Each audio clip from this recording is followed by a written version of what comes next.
Olá, paz do Senhor. Sou a Brenda Nunes, esse canal é da Ale Bom Samaritano. E esse vídeo é para você que tem dúvidas e que quer algo da parte de Deus para agregar na sua casa, na sua família. Não saia desse vídeo.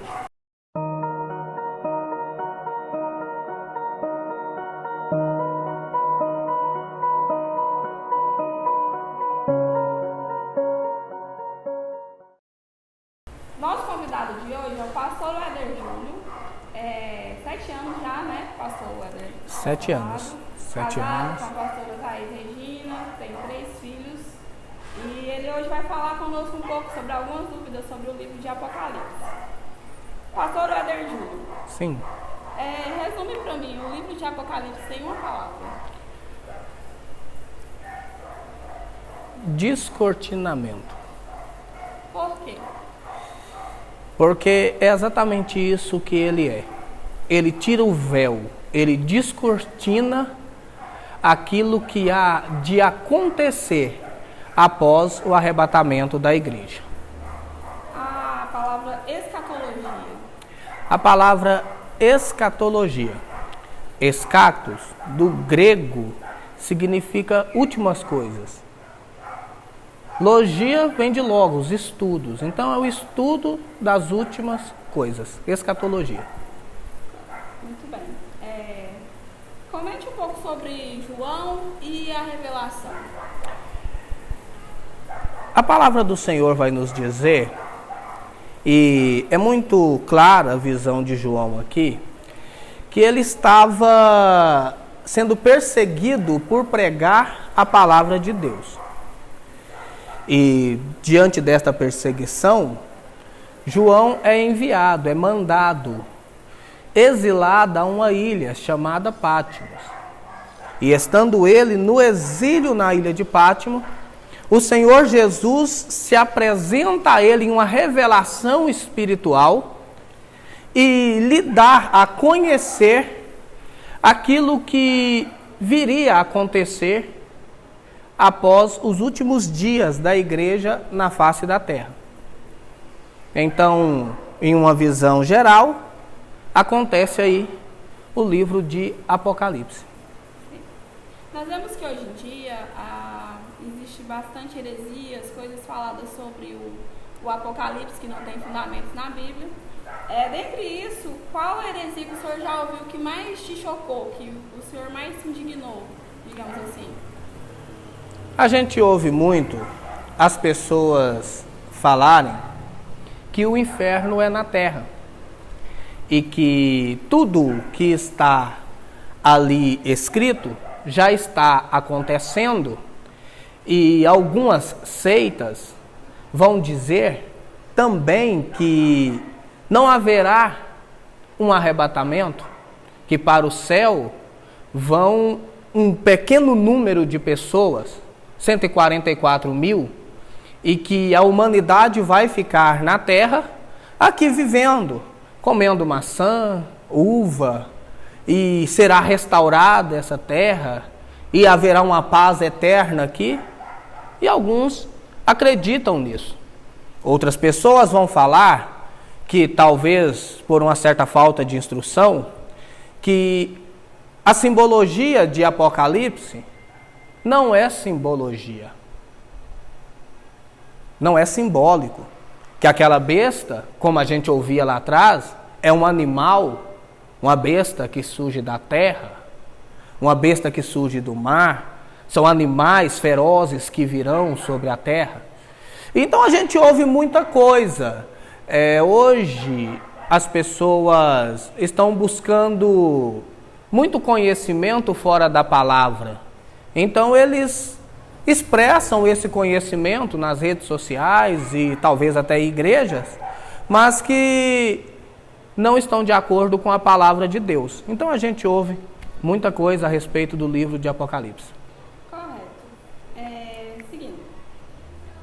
Em resumo, fala um pouco sobre as cartas enviadas às 7 igrejas.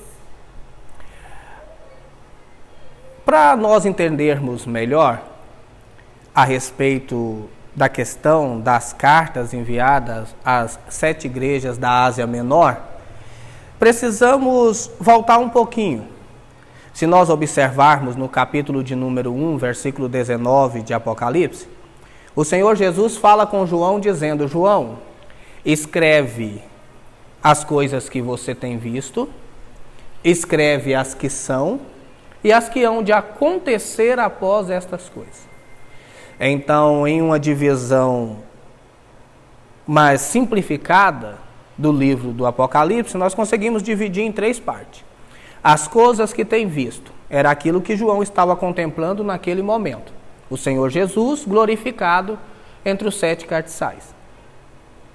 Que o próprio Senhor Jesus nos diz que são as 7 igrejas. Então, era o que ele estava vendo. Jesus não está morto. Ele está no meio da sua igreja, representado pelo Espírito Santo em nossas vidas. E em sua onipresença de uma maneira universal, né, ele está no meio da sua igreja. As coisas que são eram exatamente as coisas que estavam acontecendo naquela época e que aconteceriam no decorrer dos tempos, na face da terra, dentro das igrejas, e relata-se então as 7 cartas mandadas a essas 7 igrejas. Há algumas vertentes teológicas, não vamos entrar muito aqui, que vão dizer que as 7 igrejas representam em si períodos da igreja de Cristo na terra até o arrebatamento. E essa mesma vertente vai dizer que nós estamos vivendo o último tempo, o último período, a última igreja, que é a igreja de Laodiceia. Mas esta 7 igreja pode sim representar a igreja de Jesus na terra até o arrebatamento. Para cada igreja, o Senhor se apresentou de uma forma e tratou nesta igreja o problema específico que essa igreja tinha. E os problemas que foram tratados nestas igrejas acontecem hoje na igreja atual. Então nós temos lá o conhecimento de como tratar as situações e problemas que a igreja atual vivencia. Sobre a marca da besta, a gente ouve falar sobre várias coisas, o número 666, de forma resumida, o que falar sobre esse assunto? A marca da besta. Se nós voltarmos um pouco no tempo, nós vamos ver que a igreja sempre tentou identificar a marca da besta. Bem antes, quando fizeram os primeiros cadastros de pessoa física, diziam que o CPF era a marca da besta. Como disseram já também que o código de barra era a marca da besta. Outros, em seu tempo,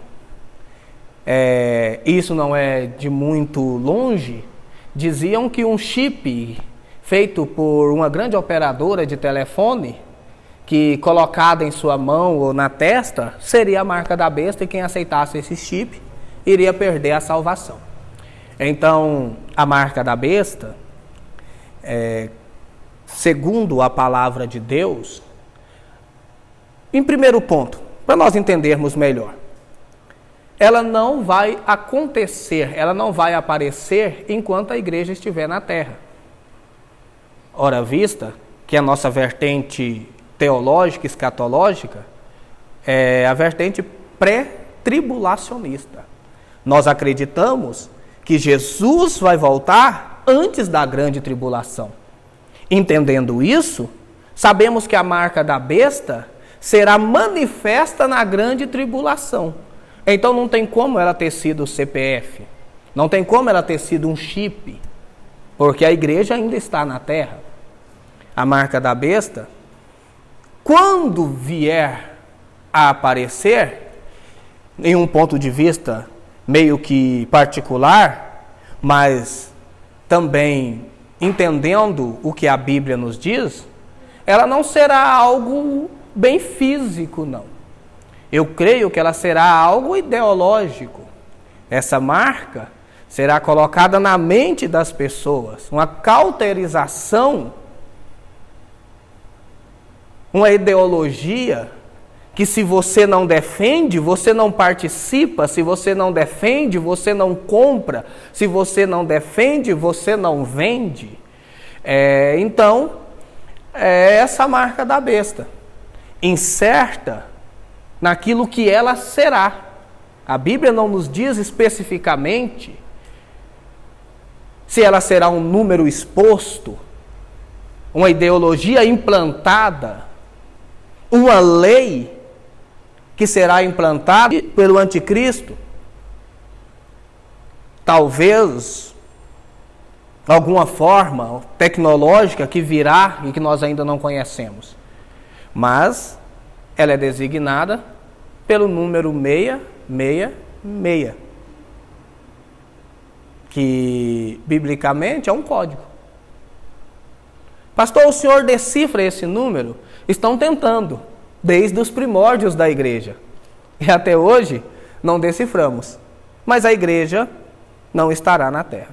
Aproveitando que o senhor deu uma entrada sobre o assunto da primeira e segunda vinda, fala um pouco também sobre... porque assim, muitos dizem que a igreja vai estar aqui ou não vai estar. Como que será, segundo o Apocalipse, a primeira vinda e a segunda vinda? Sim. Nós que seguimos uma doutrina teológica pentecostal, clássica, acreditamos que o Senhor Jesus virá em duas etapas. A primeira, invisível para o mundo e percebível para a igreja, que é o arrebatamento, o qual nós tanto pregamos e esperamos. Esta primeira vinda acontecerá antes da grande tribulação. A segunda vinda será após o período da grande tribulação, que o Senhor Jesus agora não virá para buscar a igreja, mas ele virá com a igreja para vencer o anticristo, para vencer o dragão e instaurar na terra o milênio. Então, dessa forma, nós acreditamos que haverá essas duas vindas, uma visível a todos, uma invisível ao mundo, mas visível à igreja, e uma visível a todos, que ele virá com a igreja. Devido aos acontecimentos dos últimos tempos, mudanças climáticas, terremotos, tsunamis, coisas que nós às vezes não estamos acostumados a ver, estão acontecendo nos últimos dias. Também o aumento de notícias sobre situações onde uma mãe mata um filho, um pai mata um filho, essas coisas que vêm acontecendo. Tendo em vista que fala que nos últimos dias o amor de muitos, vão se esfriar. O senhor crê que estamos vivendo os últimos dias da igreja aqui na Terra? Sim, nós cremos, eu creio, e precisamos crer que nós somos a geração do arrebatamento.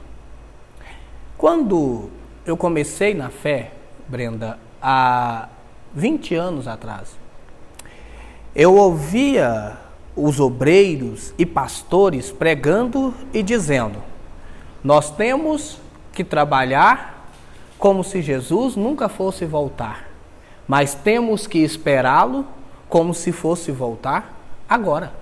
Então, nós cremos nisso. Eu creio que a nossa geração é a geração do arrebatamento. Pastor, o senhor crê? Sim, e por isso eu preciso estar preparado para este momento. Você falou a respeito das mudanças climáticas e tudo o que nós temos visto. Se formos observar, o mal entrou no mundo lá no começo, através de Eva e Adão. E o ser humano é mau.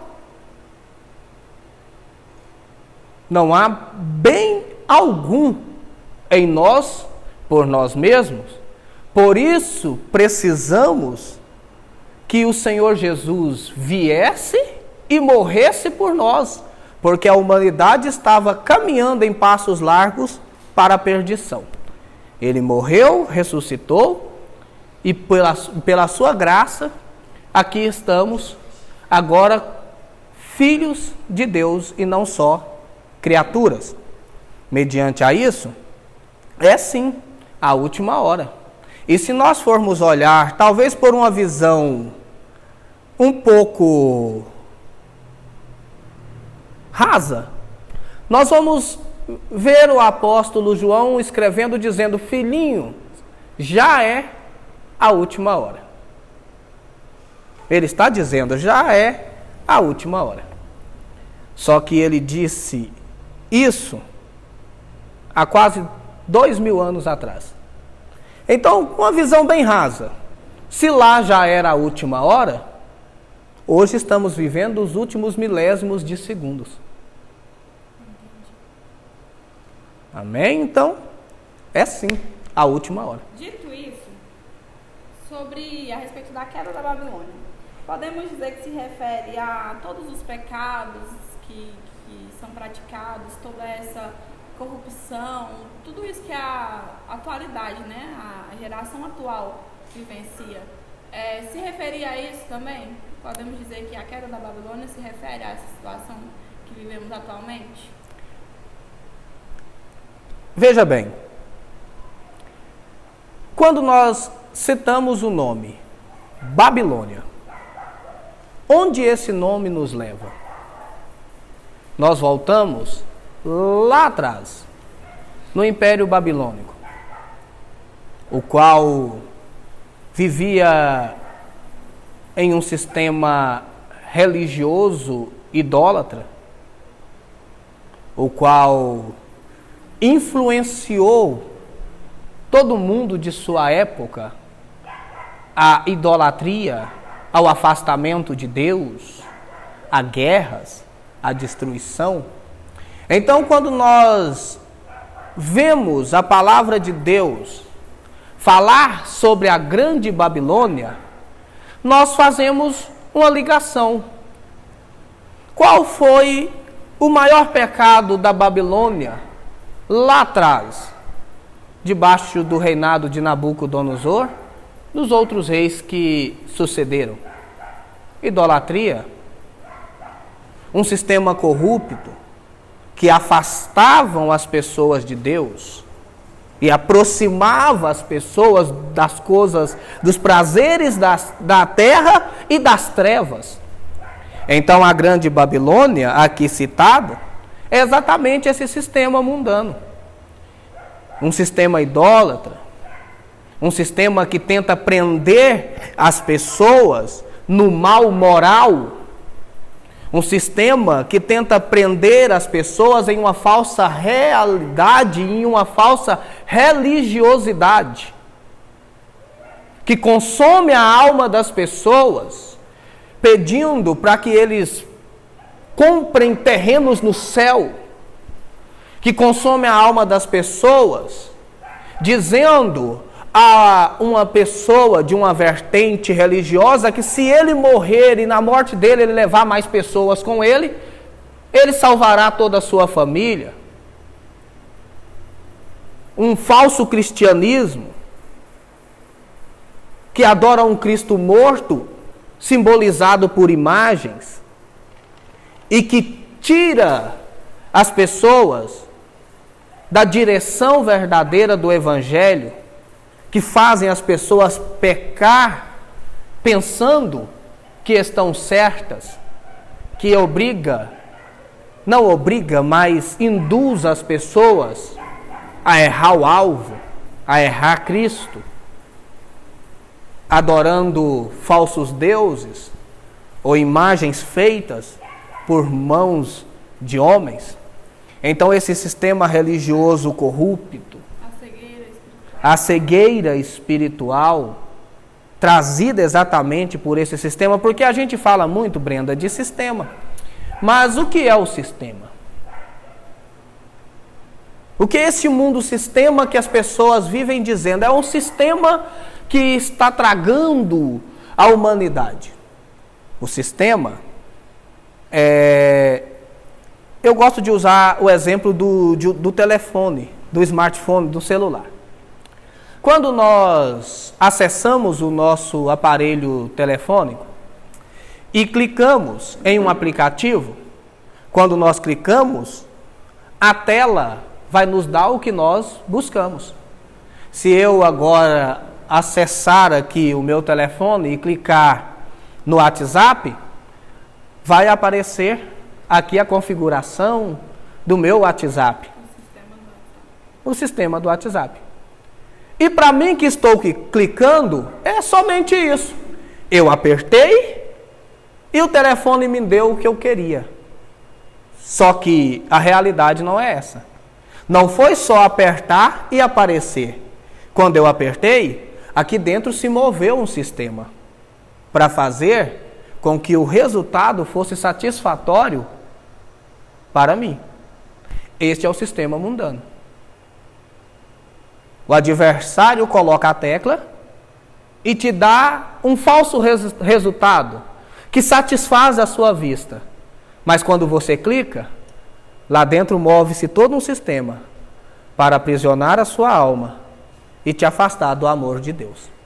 Então esta é a grande Babilônia que vai cair no tempo determinado. Isso justifica porque muitas pessoas são fechadas, né, ao Evangelho, são fechadas a ouvir a palavra, por conta de todo esse sistema e toda essa cegueira, né? Exatamente. Além de tudo isso que tem acontecido, há também um sincretismo religioso muito grande. Então, tem pessoas que falam, não, mas eu não sou fechado à palavra de Deus, porque Jesus me ama. Você pergunta a alguém se ele quer aceitar Jesus e ele diz, mas eu já aceitei, eu tenho Jesus na minha vida. Essa falsa religiosidade que o sistema impõe dizendo que todos os caminhos levam a Deus. E isso está levando muitos à perdição. Até mesmo dentro de instituições religiosas, dentro de igrejas, que as pessoas já não têm mais a Bíblia como regra de fé e prática, mas estão buscando complementos, estão buscando revelações novas para saciar as suas almas, porque o Evangelho, ele não se molda aos nossos conceitos, ele manda que nós venhamos mudar e nos moldar ao que ele quer de nós.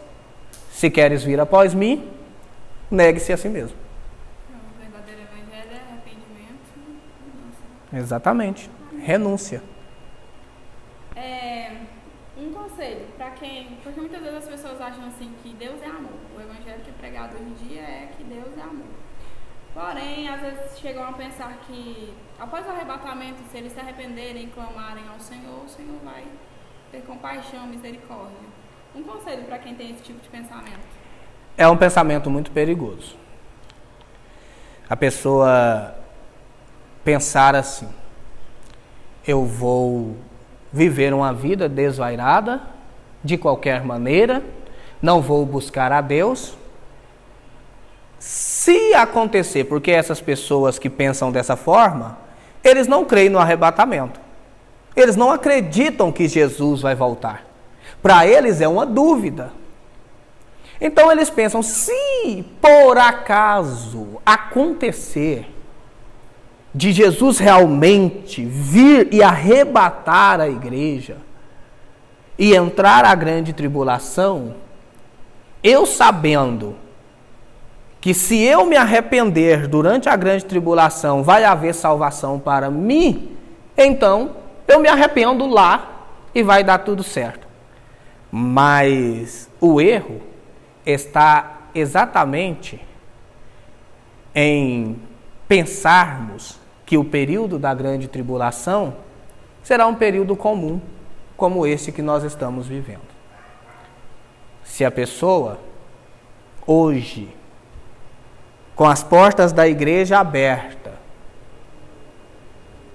não aceita o Evangelho, nega o Evangelho, imagina durante a perseguição da tribulação,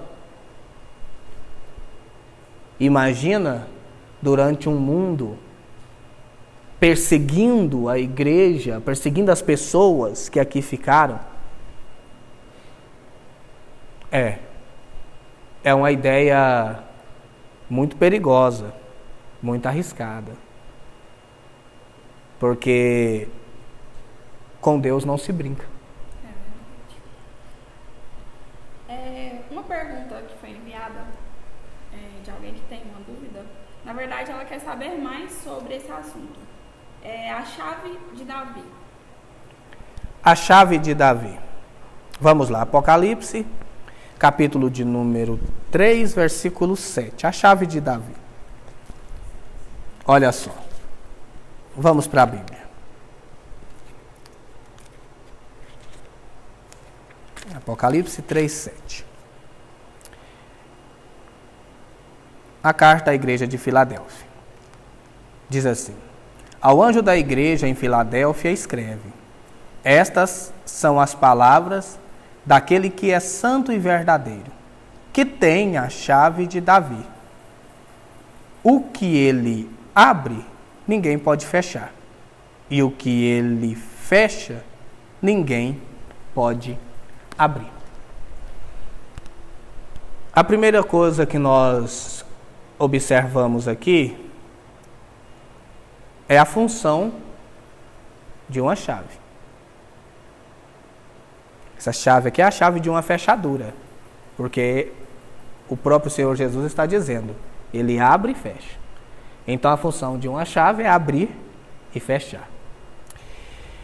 Quando eu penso assim, eu entendo que quem tem a chave tem a condição de abrir e fechar uma porta. Se nós voltarmos no livro do Gênesis, vamos ver José se tornando governador do Egito. E vamos ver o rei do Egito, Faraó, entregando os poderes do Egito na mão de José. E quando se iniciou a grande seca, a palavra do Senhor vai nos dizer que José abriu o celeiro. E assim, abasteceu todo o Egito. Então José recebeu do rei do Egito a chave, o poder de abrir e fechar a porta que traria mantimento a todos que necessitavam naquela época. Se nós observarmos o livro do profeta Isaías, no capítulo de número 22, Brenda, a partir do versículo 22, nós vamos ver o Senhor, por intermédio do profeta, tratando com o mordomo-mor do rei de Judá, Sebna. E o Senhor o acusa de uma má administração, porque o rei tinha colocado na mão de Sebna a chave do celeiro, a autoridade para sustentar o povo, para suprir a necessidade do povo. Então Deus reprova Sebna e levanta Eliaquim. E estas palavras que aqui foram ditas, o Senhor, por intermédio de Isaías, fala para Eliaquim. E diz, eu vou colocar nas suas mãos a chave de Davi. São as mesmas palavras. Ou seja, o rei agora estava delegando a Eliaquim a autoridade de suprir a necessidade do povo. Então, esta chave que aqui está sendo citada, aponta exatamente para isso. Autoridade real, para que aquele o qual a recebeu venha suprir a necessidade daquele que precisa. Eu tenho a chave de Davi. Eu tenho autoridade para suprir as necessidades daquele que precisa. Apocalipse 16, versículo 15. A pergunta é, será como um piscar de olhos? Já vi pregações e outras mensagens falando que não será como um piscar de olhos. Mas na sua visão pessoal e em base bíblica também, será? como em um piscar de olhos? A palavra do Senhor vai nos dizer que será em um abrir e fechar de olhos. Então, sim, o arrebatamento será num momento inesperado.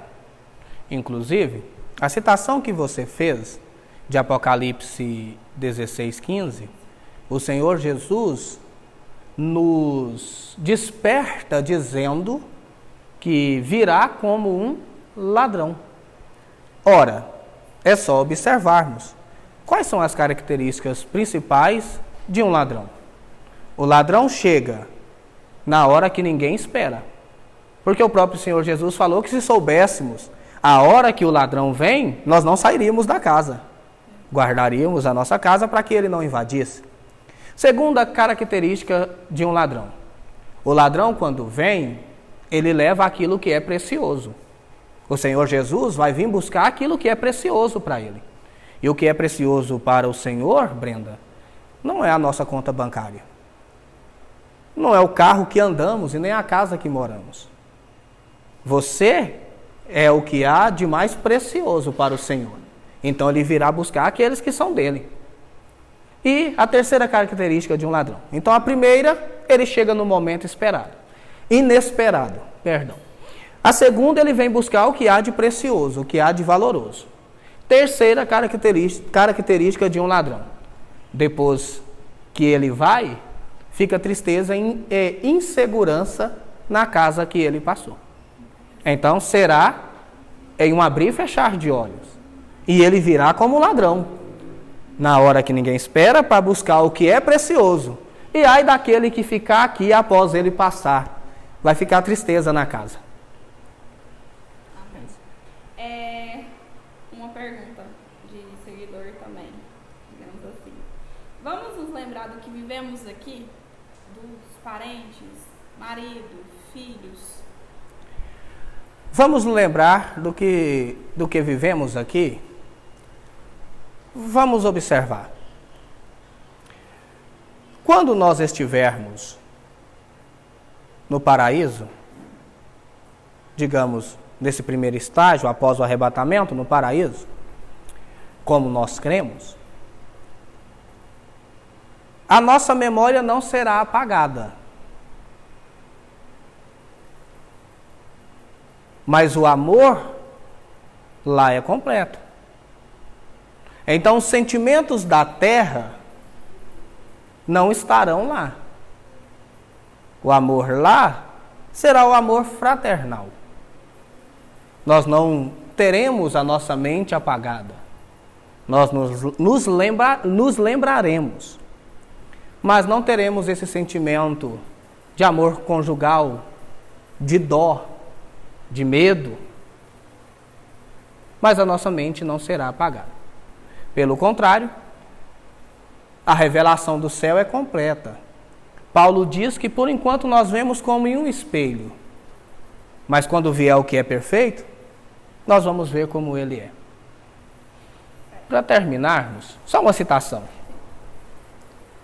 Jesus, em certa feita, chama Tiago, Pedro e João para orar com ele. E é interessante porque a Bíblia Sagrada vai dizer que um certo período da oração descem Moisés e Elias para falar com o Senhor no momento de oração. Após o acontecido, Jesus pede aos discípulos que não comente isso com ninguém.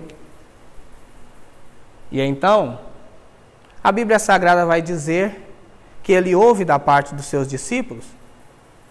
Pedro fala diz as seguintes palavras: Senhor, por que não fazemos aqui 3 tendas? Uma para o Senhor, uma para Moisés e uma para Elias. A pergunta é, naquela época não havia foto.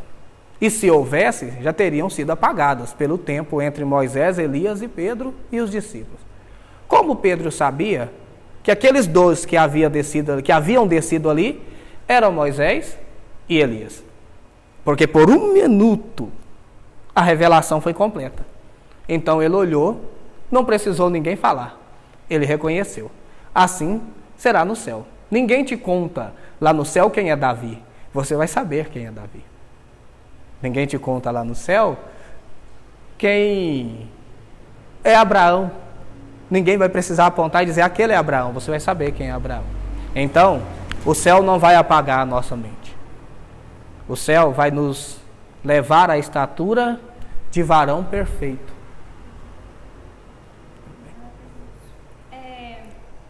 Sobre os 1000 anos, a derrota de Satanás, em resumo, um pouco para o pessoal entender melhor sobre. Sobre o milênio. A Bíblia Sagrada vai nos dizer que o milênio serão categoricamente 1000 anos de paz aqui na terra. O Senhor reinará e a igreja virá reinar com ele. E serão 1000 anos de paz, 1000 anos de harmonia total aqui na terra. Após este período, diz a palavra de Deus que Satanás será solto por mais um período de tempo. E irá enganar a muitos.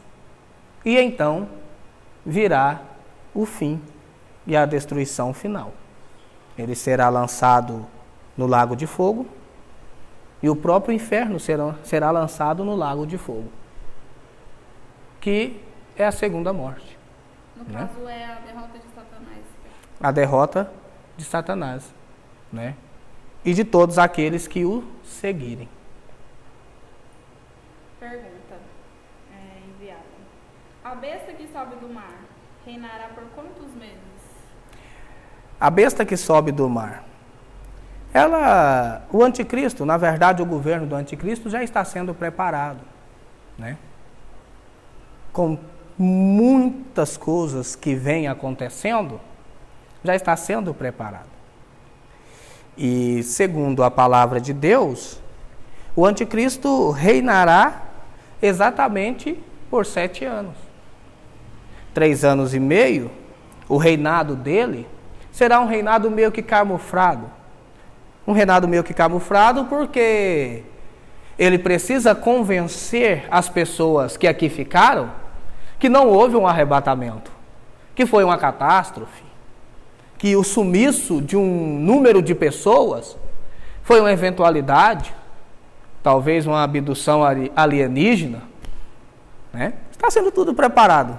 Nós não sabemos as ferramentas que ele irá usar, mas segundo a Bíblia, ele vai convencer e enganar muitos.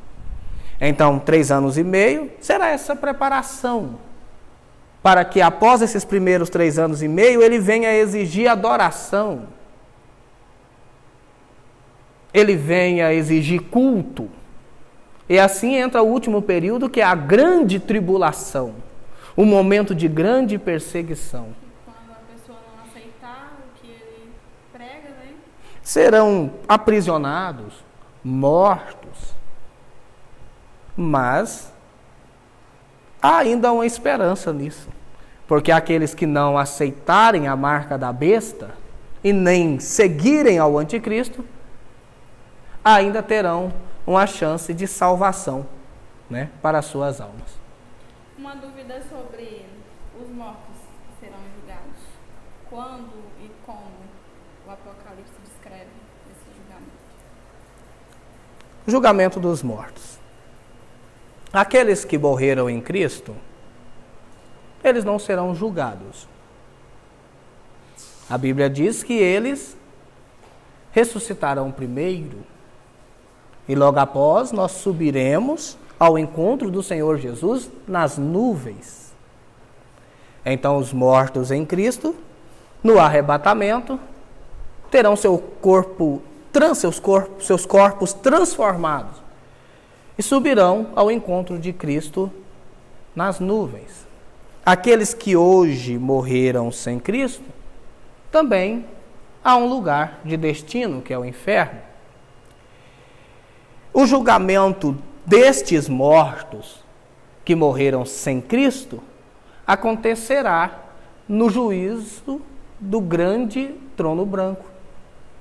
Juízo final. Ali, todos que morreram sem o Senhor serão julgados, cada um segundo as suas obras, porque ninguém vai ser dado por inocente, ninguém será lançado no lago de fogo sem saber o motivo pelo qual está indo para lá.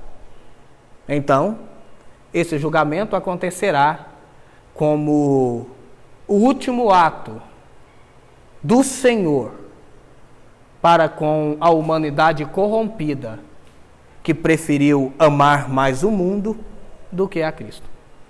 Para finalizar, eu queria que o senhor deixasse para as pessoas que vão ver esse vídeo, vão ter acesso a todas essas informações, um conselho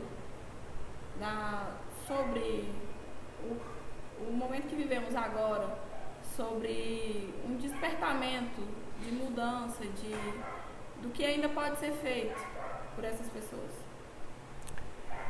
O conselho que eu deixo para todas as pessoas que verão esse vídeo, e nós esperamos que ele alcance a multidões, é que você tem um grande valor para Deus. Houve um dia que Jesus escolheu morrer por ti, para te dar direito à vida eterna. Então, independente do que você esteja passando ou tenha passado, independente do que você está vivendo ou daquilo que você viveu, há um lugar para você no céu. Há solução. Há uma solução para o seu problema. E esta solução é Jesus Cristo. Eu sempre gosto de dizer, Brenda, que a humanidade não tem vários problemas. Nós só temos um problema: a falta de Cristo em nossa vida. Esse é o problema da humanidade. Porque se nós temos Ele, nós temos tudo. E se não temos Ele, não temos nada. Já nós agradecemos a sua participação e deixou aberta a oportunidade, se o senhor quiser acrescentar algo, falar algo para o pessoal que está assistindo o vídeo. Primeiramente eu quero agradecer pelo convite e também quero convidar, as pessoas que estiverem assistindo a este vídeo, que se inscrevam em nosso canal, que nos acompanhem, siga-nos no canal do YouTube, siga-nos no Instagram da igreja, que também estará sendo colocado aí o link do nosso Instagram, e nos acompanhe e dê um like, Precisamos do like de vocês. Dê um like. Exatamente.